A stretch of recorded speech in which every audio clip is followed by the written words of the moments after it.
Hello बच्चों, हम आज स्टार्ट करने जा रहे हैं फर्स्ट ईयर का first topic some basic concept. ये आपके कॉम्पिटिटिव पॉइंट में सबसे ज्यादा इससे क्वेश्चन आते हैं और हर चैप्टर में इसका कुछ ना कुछ योगदान है। देखिए सेकेंड ईयर में भी इस चैप्टर का योगदान है। आप सेकेंड चैप्टर सॉल्यूशन पढ़ेंगे और कई चैप्टर में इसका योगदान है न्यूमेरिकल पॉइंट ऑफ व्यू से। न्यूमेरिकल पॉइंट ऑफ व्यू से ये चैप्टर काफी इंपॉर्टेंट होता है। और एक बात हम और आपसे कहना चाहते हैं कि आप इस चैनल को सब्सक्राइब करिए ताकि मेरी हर वीडियो आप तक पहुंचे और कोई भी अगर आपको क्वेश्चन अराइज होता है तो आप कमेंट बॉक्स में जाकर इसके बारे में कोई क्वेश्चन अराइज कर सकते हैं। अब देखिए सम बेसिक कॉन्सेप्ट में हम दुनिया में कोई चीज छोटे छोटे पार्टिकल से मिलके बनता है। दुनिया में अगर कहा जाए प्रैक्टिकल दुनिया में अगर आप जाएं तो तीन ही कैरेक्टरिस्टिक देखते हैं, या तो सॉलिड देखते हैं, या तो लिक्विड देखते हैं, या तो गैस देखते हैं। हम ये कहें इसको कहते हैं मैटर। अब मैटर में तीन आया, सॉलिड, लिक्विड एंड गैस। इसमें फ्लूइड, इसको कंबाइंडली हम लोग क्या कहते हैं? फ्लूइड। इसको क्या कहते हैं? फ्लूइड। यानी लिक्विड एंड गैस को हम लोग जिसमें फ्लो हो उसको हम लोग क्या कहते हैं? फ्लूइड। सॉलिड ये क्या होता है? रेजिड होता है, यानी ये अपनी पोजीशन से मूव नहीं कर सकता।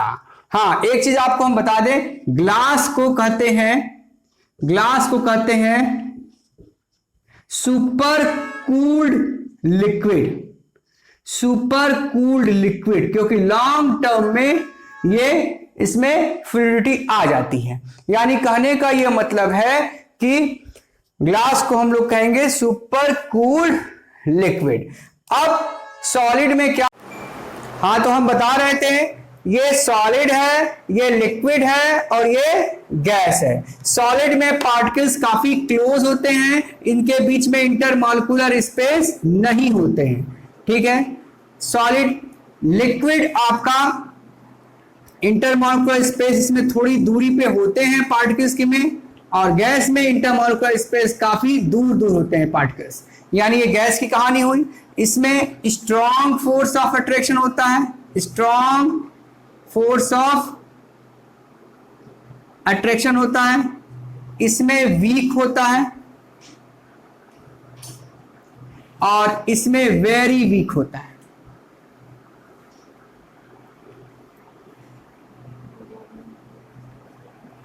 अब दूसरी प्रॉपर्टी, इसमें ये रेजिड होता है, फिक्स शेप एंड वॉल्यूम होता है। इसमें वॉल्यूम फिक्स होता है, ठीक है, और इसमें volume and shape are not fix. ये वाइब्रेटरी मोशन करता है, मतलब कोई अगर तुम सॉलिड लोगे तो उसको मारोगे तो उसमें वाइब्रेशनल मोशन होता है। और ये क्या होता है? ट्रांसलेटरी, मतलब एक दूसरे पे फिसलता है। ट्रांसलेटरी एंड रोटेटरी, मतलब ऊपर नीचे, मतलब पानी ऊपर नीचे भी फ्लो करता है, रोटेटरी मोशन। और इसमें क्या है? ये भी क्या करता है? ट्रांसलेटरी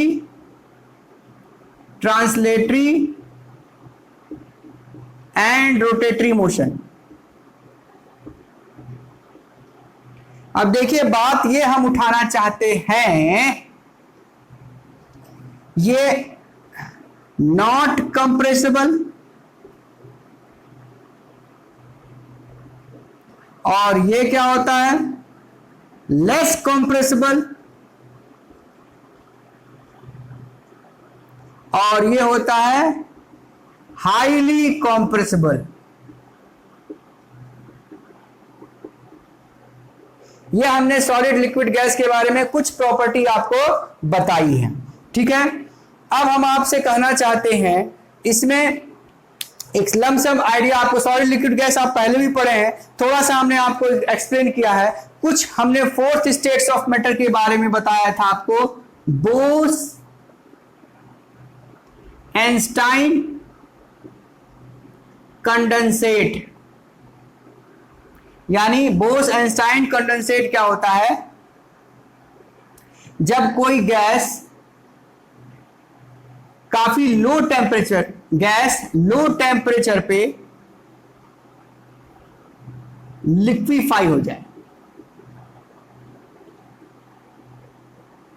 लिक्विफाई हो जाए तो वो क्या होता है? Bose Einstein condensate. उसमें ऐसा होता है, वो कंडेंस कर जाता है, नाम से लग रहा है कंडेंस, यानी गैस कंडेंस हो जाए लिक्विफाई में, तो उस स्टेट्स ऑफ मैटर को हम लोग बोस आइंस्टाइन कंडेंसेट कहते हैं। और एक और आप लोग पढ़े होंगे प्लाज्मा,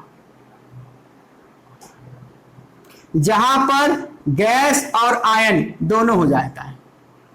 गैस और आयन, जैसे एलईडी हुआ और फिर ट्यूबलाइट हुआ, तो उसके अंदर गैस और आयन दोनों होते हैं, जिसकी वजह से लाइट की स्कैटरिंग होती है। अगर नेचर में कहा जाए तो आयनोस्फीयर आपका प्लाज्मा है। इस तरीके से 5 स्टेट्स ऑफ मैटर आप लोग जान गए। अब कुछ इससे अलग चीज हम पढ़ेंगे।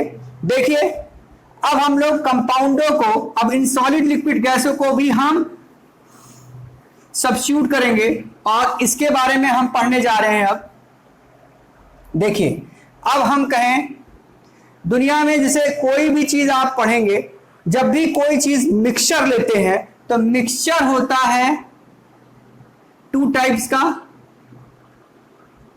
होमोजीनियस मिक्सचर और एक होता है हेट्रोजीनियस मिक्सचर। होमोजीनियस मिक्सचर, जब दो चीज को, जैसे आपसे कहा जाए, हमने एग्जांपल दिया ट्रू सॉल्यूशन। ट्रू सॉल्यूशन किसको कहते हैं? ये ध्यान दीजिए, जब दो चीज को मिलाएं तो जो लोअर एक्सटेंट में होता है सॉल्वेंट होगा हायर एक्सटेंट और सॉल्यूट होगा लोअर एक्सटेंट,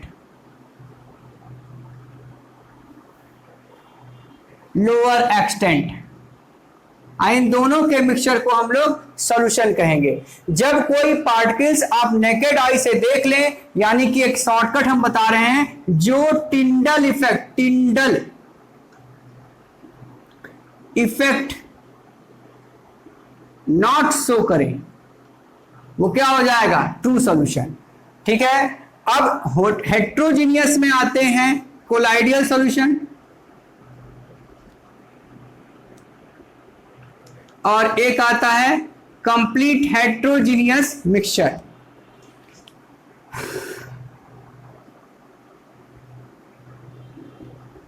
अब इसके बारे में डिटेल आपको सेकेंड ईयर में पढ़ना है। कोलाइडियल सॉल्यूशन जैसे आपका पेस्ट हुआ, जेल हुआ, क्रीम हुआ, शैम्पू हुआ, ये सब आपका होता है कोलाइडियल सॉल्यूशन। ये भी हेट्रोजीनियस मिक्सचर शो करता है और ये टिंडल इफेक्ट शो करेगा। प्रैक्टिकल दुनिया में अगर आप जाएं, जो सॉल्यूशन टिंडल इफेक्ट देंगे वो क्या होंगे?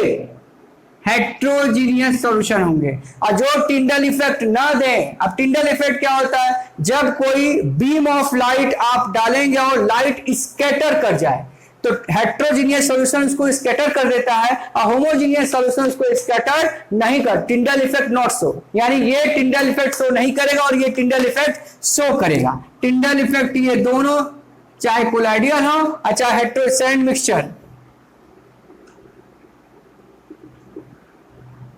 इस तरह से आप मिक्सचर के बारे में जाने। अब हम आपसे कहें, एक होता है कंपाउंड। कंपाउंड को भी हम मिक्सचर कह सकते हैं, लेकिन इसमें अंतर है। इसमें उसका बिहेवियर ही चेंज होता है, यानी जिससे वो बना होता है। देखिए, ये मिक्सचर होमोजीनियस मिक्सचर, इसमें दो चीज मिलाएंगे, सॉल्यूट और सॉल्वेंट, तो दोनों का बिहेवियर आफ्टर मिक्सिंग नहीं चेंज होता है। यानी कि अगर आप सॉल्ट और वाटर का सॉल्यूशन बनाते हैं तो सॉल्ट की केमिकल प्रॉपर्टी पानी में जाने के बाद भी वही रहती है, वो अपना बिहेवियर चेंज नहीं करता है। लेकिन कंपाउंड में जब दो कंपोजिशन यानी कंपाउंड क्या होता है, it is a substance which is it is a homogeneous mixture which is made by two or more atom chemically combined in a fixed proportion by weight। इसमें कोई proportion नहीं होता, इसमें any proportion, इसमें क्या होगा any proportion, ठीक है। ये फिजिकल चेंज होता है और ये केमिकल चेंज होता है। हम कहें any substance made by two, और ये एक सब्सटेंस है। सब्सटेंस किसको कहते हैं, प्योर को, जिसको आप फिजिकल मेथड से सेपरेट ना कर पाए। Any substance made by two और more particles combined chemically in fixed proportion by weight। any substance made by two or more particles combined chemically in a fixed proportion by weight। अगर ये fixed proportion by weight and their property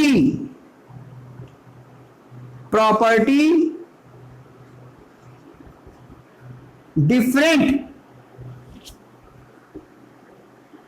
from their constituent particles, यानी जिससे वो बना है उससे उसकी property क्या हो, डिफरेंट हो। जैसे हम आपसे एग्जांपल दें, CO2 एक कंपाउंड है, H2SO4 एक कंपाउंड है, H2O एक कंपाउंड है, यानी हाइड्रोजन ऑक्सीजन मिलता है तो ना तो उसमें हाइड्रोजन का बिहेवियर होगा और ना तो ऑक्सीजन का, वो एक डिफरेंट टाइप का कंपाउंड, एक डिफरेंट टाइप का सब्सटेंस बन जाएगा। कंपाउंड एक प्योर सब्सटेंस है लेकिन मिक्सचर एक इम्प्योर कॉन्स्टिट्यूएंट है, यानी ये इम्प्योर है और ये प्योर है। ओके, अब हम बताना चाहते हैं आपको atom. Atom is the smallest particle which does not exist freely in nature. Atom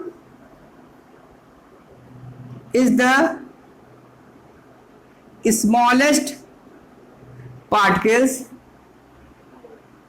which does not exist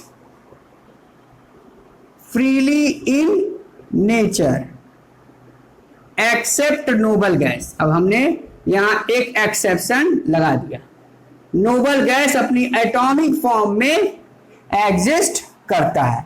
यानी हमने कहा atom is the smallest particles which does not exist freely in nature. देखिए, इससे भी मॉडर्न केमिस्ट्री में जब आप पढ़ेंगे तो इससे भी स्मॉलेस्ट पार्टिकल्स भी एग्जिस्ट करते हैं, like electron, proton and neutron which is a fundamental particles, और भी अल्फा बीटा गामा पार्टिकल्स भी इससे छोटे होते हैं। लेकिन अभी हम उस बिहेवियर पे नहीं जाएंगे, अभी हम बेसिक कॉन्सेप्ट पढ़ रहे हैं, यानी इसमें कोई इंटरनल चीज की जानकारी नहीं है, बस हम लोग एटम इज द। देखिए, अब हम आपको बताने जा रहे हैं मॉलिक्यूल्स। अब मॉलिक्यूल्स क्या होता है, देखिए एटम और मॉलिक्यूल्स में बस बहुत छोटा, ये भी एक पार्टिकल्स है, लेकिन मॉलिक्यूल्स एक ऐसा पार्टिकल्स है जो फ्रीली एग्जिस्ट करता है। यानी molecules is the smallest particle which exist freely in nature. अब देखिए इसमें केमिस्ट्री में यूज क्या, जब भी कोई आप रिएक्शन करेंगे तो उसके मॉलिक्यूलर फॉर्म में ही रिएक्टेंट या प्रोडक्ट को लेंगे, आप कभी भी उसके एटॉमिक फॉर्म में रिएक्शन नहीं लिखेंगे। यानी molecules it is the smallest particles which exist freely in nature, like H2SO4, like H2O, CO2। कई लोग कहेंगे कंपाउंड और मॉलिक्यूल्स में डिफरेंस क्या है? कंपाउंड एक नए CO2 एक कई चीज की बात कर, कई पार्टिकल्स एक साथ नाम ले तो CO2 एक कंपाउंड है। अब CO2 के एक पर्टिकुलर पार्टिकल्स की बात करें तो CO2 एक पर्टिकुलर कंपाउंड है जो मॉलिक्यूलर फॉर्म में CO2 फॉर्म में एग्जिस्ट करता है। यानी CO2 का सबसे स्मॉलेस्ट पार्टिकल्स जो होगा एक पार्टिकल्स, उसको हम लोग कहेंगे मॉलिक्यूल्स, फिजिकली उसको कहेंगे मॉलिक्यूल्स, लेकिन नेम से उसको कहेंगे इट इज ए कंपाउंड। यानी कंपाउंड एक नया सब्सटेंस, कंपाउंड ये इंडिकेट करता है कि ये नया सब्सटेंस बन गया है जिसका बिहेवियर न तो कार्बन से मिल रहा है न तो ऑक्सीजन से। वो एक नया सब्सटेंस है जिसका बिहेवियर एक डिफरेंट कैरेक्टरिस्टिक है। यानी molecules it is the smallest particle which exist freely in nature. अब देखिए कुछ और भी हम आपको दिखा रहे हैं। O2 ये अपनी एटॉमिक फॉर्म में एग्जिस्ट करता है। कुछ अब हम बता रहे हैं एटॉमिसिटी, इसी में बता दें एटॉमिसिटी। जब कोई मॉलिक्यूल्स जितने एटम से मिलके बने वो उसकी एटॉमिसिटी हो जाएगी। यानी कि क्या होता है, number of atom required to make one molecule is called atomicity। Number of atom required to make one molecule. जैसे हम तुमसे कहें O2 की एटॉमिसिटी कितनी होगी 2, H2O की एटॉमिसिटी कितनी होगी 2 हाइड्रोजन 1 यानी कि 3, H2SO4 का कितना होगा 2, 1 3 और 3 और 4 7, CO2 का कितना होगा 3। इस तरीके से आप एटॉमिसिटी निकाल सकते हैं। अब सल्फर एसेट है तो इसकी एटॉमिसिटी हो गई 8, फास्फोरस P4 है तो इसकी एटॉमिसिटी हो गई 4। यानी number of atom required to make one molecule is called atomicity. अब आपका आया मॉलिक्यूल्स बता दिए एटम। आयन क्या होते हैं? देखिए आयन 2 टाइप्स के होते हैं। एक होता है कैटायन, एक होता है एनायन। ये पॉजिटिवली चार्ज पार्टिकल्स होते हैं। Positive charge particles form by the loss of electron. देखिए पॉजिटिव चार्ज पार्टिकल्स, अगर कोई पार्टिकल्स इलेक्ट्रॉन के लॉस करने के बाद बने तो उसको क्या कहेंगे? सारे metal, all metal are generally all metal are cation. तो जैसे कैल्शियम पे 2, मैग्नीशियम पे +2, सोडियम पे +1, तो ये सब आयन पार्टिकल्स हैं। अनायन क्या है? Negatively charge particles. Negatively charge particle form by the gain of electron, by the gain of electron, like chlorine minus, bromine minus, iodine minus. जब कोई ग्रुप रेडिकल होता है, जैसे मान लीजिए अगर 2 एटम से बना हो, उसको क्या कहते हैं हम लोग? रेडिकल। देखिए रेडिकल इन तीनों को भी कह सकते हैं। रेडिकल जैसे हम कहें यानी group of atom ion. Group of atom ion को हम लोग क्या कर सकते हैं? रेडिकल। सल्फेट हुआ, क्या हुआ? कार्बोनेट हुआ, नाइट्रेट हुआ, ये सब क्या है? Group of atom. यानी कई एटमों से बनकर, सल्फर ऑक्सीजन से बना है तो इसको क्या कहेंगे? रेडिकल। तो कैटायन, एनायन और रेडिकल में अंतर आपको मालूम हो गया। देखिए यानी कहने का मतलब ये है आप एटम, मॉलिक्यूल्स, आयन ये सब पढ़ चुके हैं। केमिकली हम किस चीज, जैसे एक हमने बताया सॉलिड लिक्विड गैस, तो आप फिजिकली देख रहे हैं। केमिकली उसको कैसे नाम करेंगे? तो हम लोग इसका नाम हमने दो कैटेगरी में डिवाइड किया, एक मिक्सचर और एक प्योर सब्सटेंस। अब मिक्सचर में भी दो पार्ट हुए, एक होमोजीनियस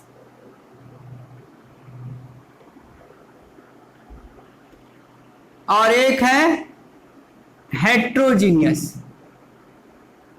ये फिजिकल चेंज देता है, यानी ये केमिकल चेंज नहीं देता है।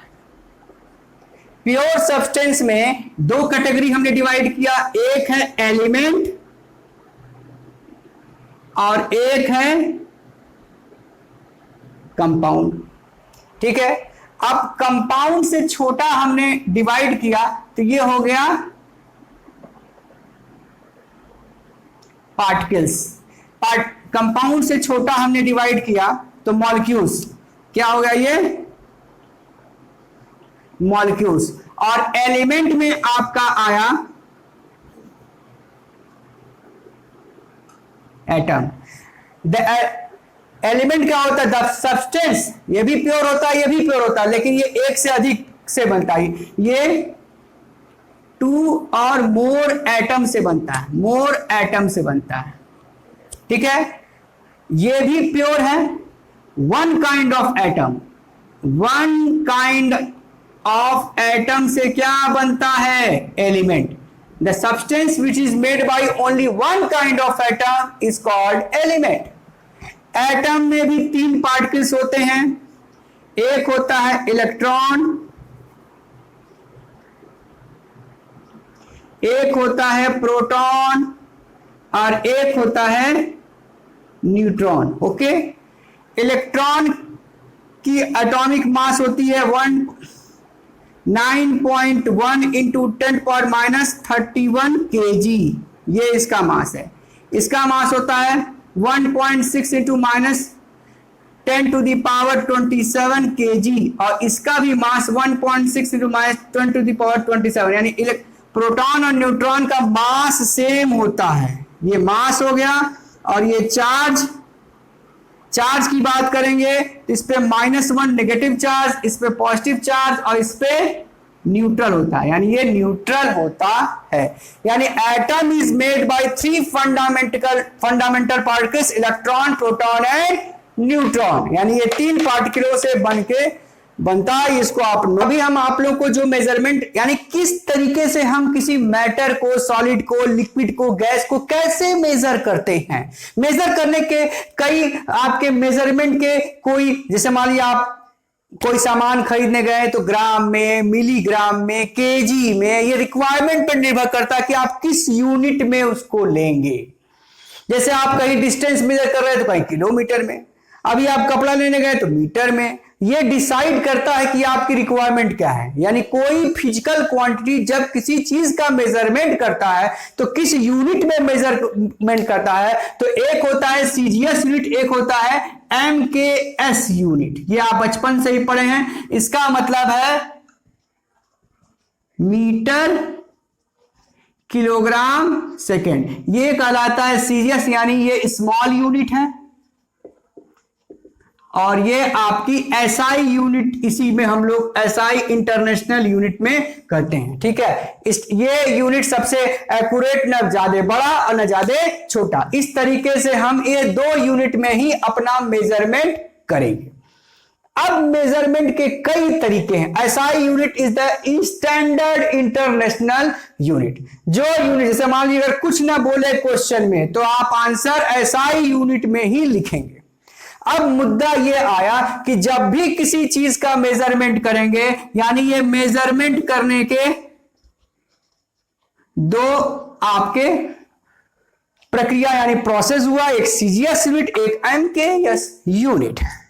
अब मुद्दा ये आया, अब हम लोग मेजर करते हैं, लेंथ को मेजर करते हैं तो मीटर, किलोमीटर, सेंटीमीटर ऐसे आप मेजर करते हैं। मास को मेजर करते हैं तो केजी, ग्राम, टन। ये रिप्रेजेंट करता है कि आप किस रिक्वायरमेंट में, आपको रिक्वायरमेंट क्या है। ठीक है, मिलीग्राम तो मिलीग्राम तो हम ये कहना चाहते हैं ये सब मेजरमेंट के अलग अलग रिक्वायरमेंट के अकॉर्डिंग मेजरमेंट है, जैसा आप मेजर करें। अब मुद्दा ये आया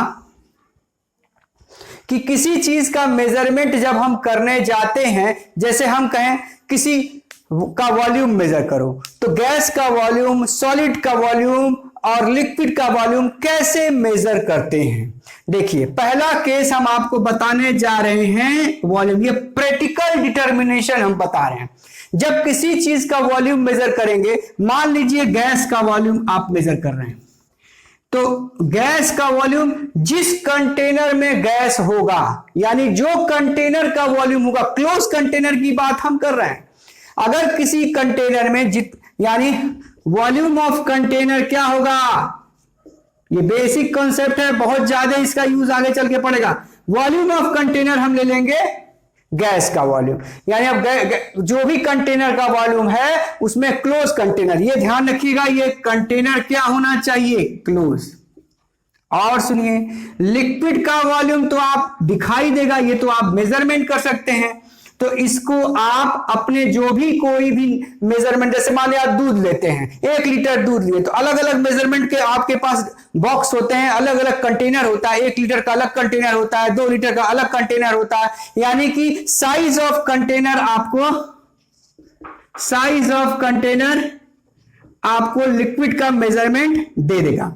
और किसी सॉलिड में आप लोग मेंसुरेशन पढ़े हैं, सिलेंड्रिकल, क्यूबिकल, ये शेप, लेकिन जिसका शेप नहीं है, मान लीजिए आप कोई पत्थर का टुकड़ा हम आपको कहें उसका भैया आप सॉलिड का वॉल्यूम निकाल लीजिए, तो आप क्या करिए, एक कंटेनर लीजिए और उसमें पानी भर दीजिए, और इसका लेवल मान लीजिए 200 ml है, मान लीजिए हमने 200 ml इसमें पानी भर दिया, और कोई चीज थ्रेड से लटका के इसमें डुबो दीजिए, और जो इसमें राइज इन वॉल्यूम मान लीजिए 300 हो गया, तो 300 माइनस 200 यानी 100 ml आ गया।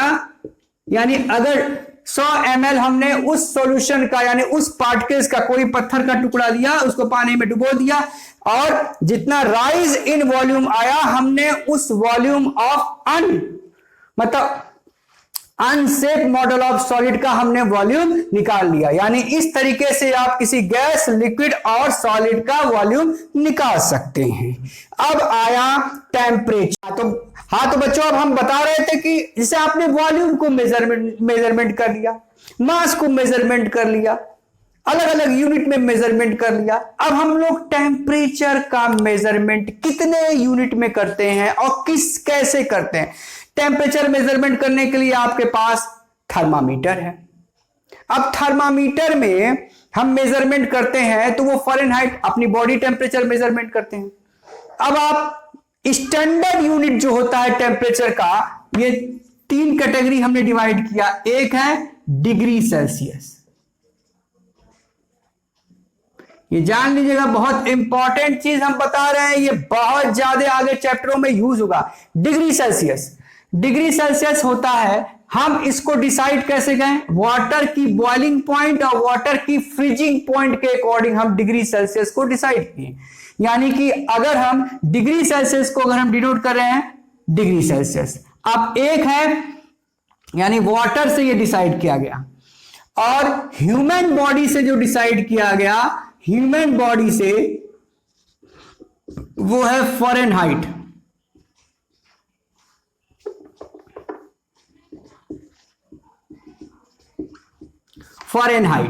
फ़ारेनहाइट जो टेम्परेचर है वो ह्यूमन बॉडी से डिसाइड किया गया, हाँ, ह्यूमन बॉडी के अकॉर्डिंग। और तीसरा टेम्परेचर है kelvin, this is the universal temperature.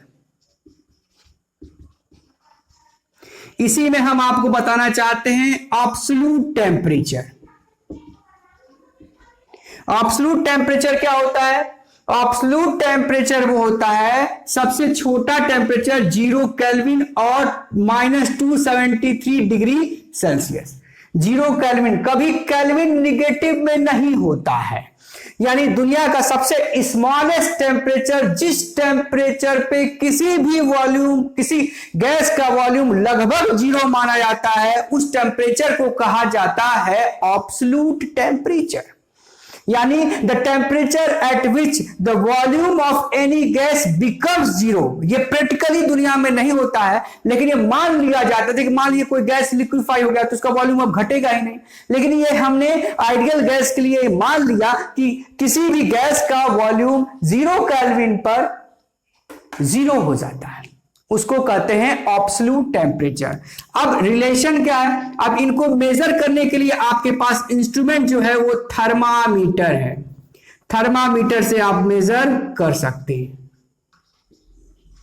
अब देखिए मेजरमेंट करने में सबसे पहले हम आपको रिलेशन बता दें। पहला रिलेशन है, इस रिलेशन से relation between kelvin and degree Celsius. तो degree Celsius kelvin is equal to degree Celsius plus 273। ये रिलेशन याद कर लीजिए। जैसे मान लीजिए हम 10 डिग्री सेल्सियस को कन्वर्ट करना है केल्विन में, तो 273 प्लस 10 यानी 283 केल्विन टेम्परेचर हो गया। This is the relation between kelvin and degree Celsius. दूसरा relation between Fahrenheit and degree Celsius, तो F माइनस 32/9 C/5, C/5। ये एक्चुअली में ये 180 डिवीजन होता है और ये होता है 100 डिवीजन। जब इसको काटते हैं तो ये रिलेशन आ जाता है F माइनस 32/9 C/5। इस रिलेशन से आप फ़ारेनहाइट और डिग्री सेल्सियस में कन्वर्ट कर लेंगे। ये कन्वर्ट करने का बेसिक तरीका है, ये हमने बता दिया। और इस तरीके से आप किसी बॉडी का टेम्परेचर मेजर करके अलग अलग स्केल में, एक यानी एक डिग्री सेल्सियस स्केल है, एक फ़ारेनहाइट है, एक केल्विन है, ये आपका एसआई यूनिट है। ये ध्यान रखिएगा, ये एसआई यूनिट है। यानी जब भी कोई टेम्परेचर अगर किसी में कैलकुलेट करने को दे और कुछ नहीं दे तो आप एसआई यूनिट यानी केल्विन में आंसर लिखेंगे। अब हमने टेम्परेचर बता दिया, अब हम आपको बताने जा रहे हैं प्रेशर। इसको पॉज करके नोट कर लीजिएगा।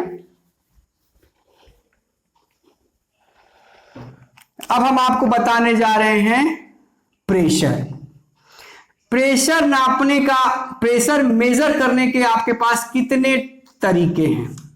प्रेशर मेजर करने के लिए आपके पास बैरोमेट्रिक ट्यूब है।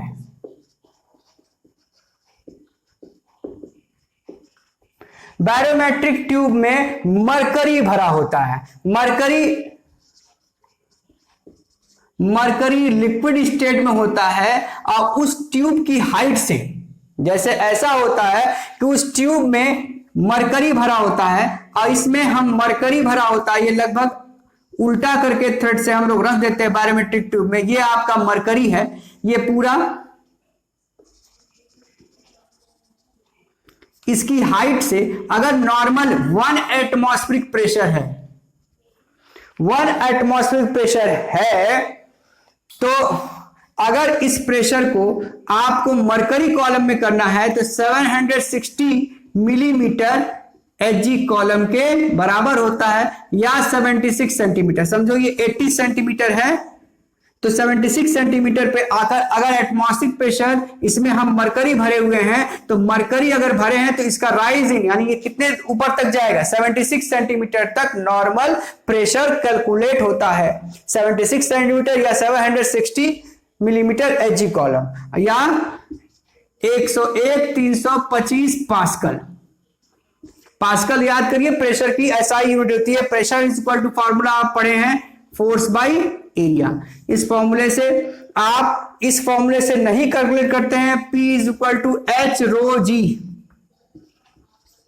ये रो क्या होता है, डेंसिटी, और G क्या है, ग्रेविटी। H इसकी हाइट से मेजरमेंट करते हैं। मान लीजिए इसमें मरकरी की डेंसिटी पता है और ग्रेविटेशनल फोर्स आपको 9.8 पता है। इस तरीके से आप प्रेशर कैलकुलेट करते हैं इसकी हाइट से। यानी यहां पर pressure is directly proportional to height of barometric tube. जिसमें क्या भरा होता है, मरकरी। अब क्यों मरकरी ही लेते हैं, क्योंकि मरकरी शाइनी नेचर का होता है और नॉर्मल टेम्परेचर पे वो लिक्विड स्टेट में होता है और उसके राइज और फॉल से हम प्रेशर को मेजरमेंट करते हैं। अब हमने वॉल्यूम बता दिया, मास बता दिया, टेम्परेचर बता दिया। इस तरीके से आप इन सबों का गैस या सॉलिड या लिक्विड का जैसा सिचुएशन हो, जैसा न्यूमेरिकल हो, उस कॉन्सेप्ट के अकॉर्डिंग हम इसको सॉल्व करेंगे। अब आए मुद्दे पर हम लोग। अब मेजरमेंट जो करते हैं, एक होता है आप लोग सिग्निफिकेंट फिगर। क्या होता है? Significant figure.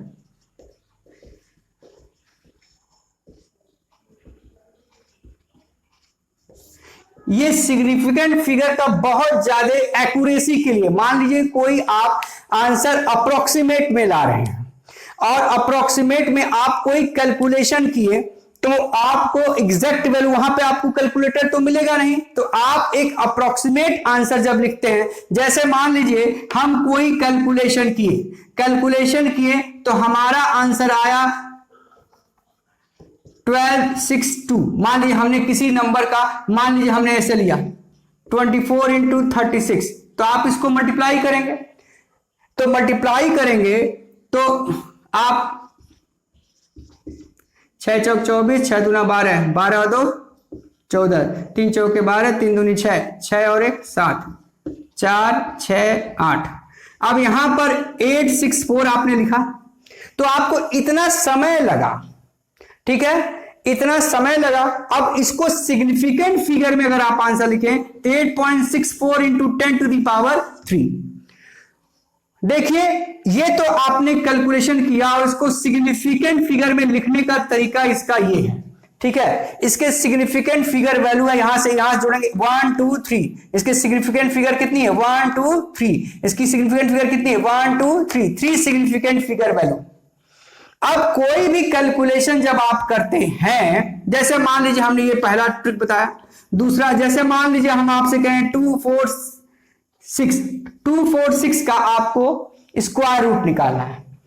क्या आपको पता है कि इसका स्क्वायर रूट, अगर आप ध्यान दीजिए, अगर इसको 246 है, इसका स्क्वायर रूट निकालना है, तो ये 3 नंबर है, तो दो का पेयर आप पहले बना लीजिए।